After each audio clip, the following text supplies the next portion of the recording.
আসসালামু আলাইকুম। এটা হলো মাছের পেটের অংশ। পেটের এটা দিয়ে আমরা বানাই নিগিরি।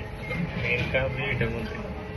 হুম, আমাদের সুশি নিগিরি তো সুশির একটা প্রধান একটাই নিগিরি।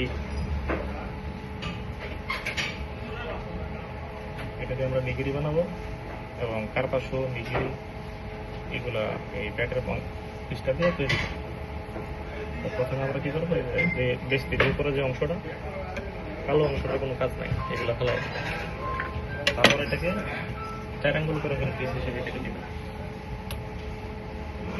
পুরোটা পেটের অংশটাকে 4 আঙ্গুল করে পিস করে কেটে দেবো। মানে এক এক জায়গায় এক এক মাপ, আমাদের রেস্টুরেন্টে মাপ 4 আঙ্গুল করে, মানে নিজের, যেহেতু আমাদের রেস্টুরেন্ট অনেক মানে রেস্টুরেন্ট, তো এই কারণে এইভাবে কাটি।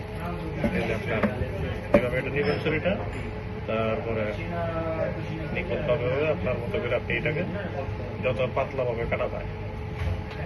এই যে এটা তো এখন দেখা গেছে আপনার মাছ হচ্ছে 5টা মাছ বা 6টা মাছ, 60 কেজি মাছ। তো আপনি এই পাতলাভাবে কাটলে, এই শাসিমিগুলো কাটলে সময় থাকে আপনার প্রিপারেশনের জন্য 1 ঘন্টা।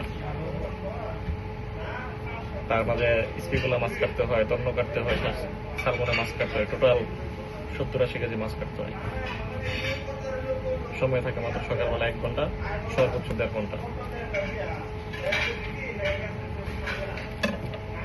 ধন্যবাদ। আসসালামু আলাইকুম।